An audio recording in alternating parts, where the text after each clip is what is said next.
لا إله إلا الله لا إله إلا الله لا إله إلا الله لا إله إلا الله لا إله إلا الله لا إله إلا الله لا إله إلا الله لا إله إلا الله لا إله إلا الله لا إله إلا الله لا إله إلا الله لا إله إلا الله لا إله إلا الله لا إله إلا الله محمد رسول الله صلى الله عليه وسلم عليها نحيا وعليها نموت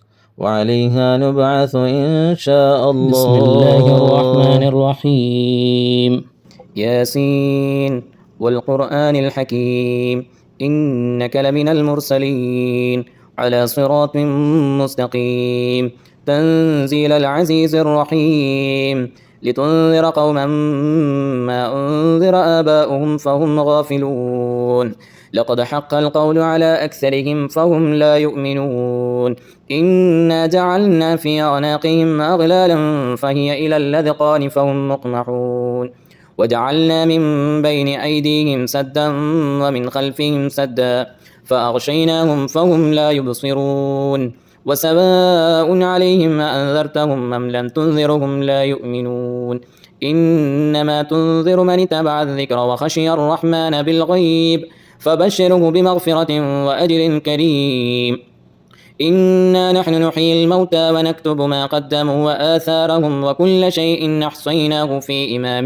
مبين واضرب لكم مثلا أصحاب القرية إذ جاءها المرسلون إذا أرسلنا إليهم اثنين فكذبوهما فعززنا بثالث فقالوا إنا إليكم مرسلون قالوا ما أنتم إلا بشر مثلنا وما أنزل الرحمن من شيء إن أنتم إلا تكذبون قالوا ربنا يعلم إنا إليكم لمرسلون وما علينا إلا البلاغ المبين قالوا إنا تطيرنا بكم لئن لم تنتهوا لنرجمنكم وليمسنكم منا عذاب عليم قالوا طائركم معكم وإن ذكرتم بل أنتم قوم مسرفون وجاء من أقصى المدينة رجل يسعى قال يا قوم اتبعوا المرسلين اتبعوا من لا يسألكم أجرا وهم مهتدون وما لي لا أعبد الذي فطرني وإليه ترجعون أأتخذ من دونه آلهة إن يردني الرحمن بضر لا تغني عني شفاعتهم شيئا ولا ينقذون إني إذا لفي ضلال مبين إني آمنت بربكم فاسمعون قيل ادخل الجنة قال يا ليت قومي يعلمون بما غفر لي ربي وجعلني من المكرمين وما أنزلنا على قومه من بعده من جند من السماء وما كنا منزلين إن كانت إلا صيحة واحدة فإذا هم خامدون يا حسرة على العباد ما يأتيهم من رسول إلا كانوا به يستهزئون ألم يروا كم أهلكنا قبلكم من القرون أنهم إليهم لا يرجعون وإن كل لما جميع لدينا محضرون وآية لهم الأرض الميتة أحييناها وأخرجنا منها حبا فمنه يأكلون وجعلنا فيها جنات من نخيل وأعناب وفجرنا فيها من العيون ليأكلوا من ثمره وما عملته أيديهم فلا يشكرون سبحان الذي خلق الأزواج كلها مما تنبت الأرض ومن أنفسهم ومما لا يعلمون وآية لهم الليل نسلخ منه النهار فإذا هم مظلمون والشمس تجري لمستقر لها ذلك تقدير العزيز العليم والقمر قدرناه منازل حتى عاد كالأرجون القديم لا الشمس ينبغي لها أن تدرك القمر ولا الليل سابق النهار وكل في فلك يسبحون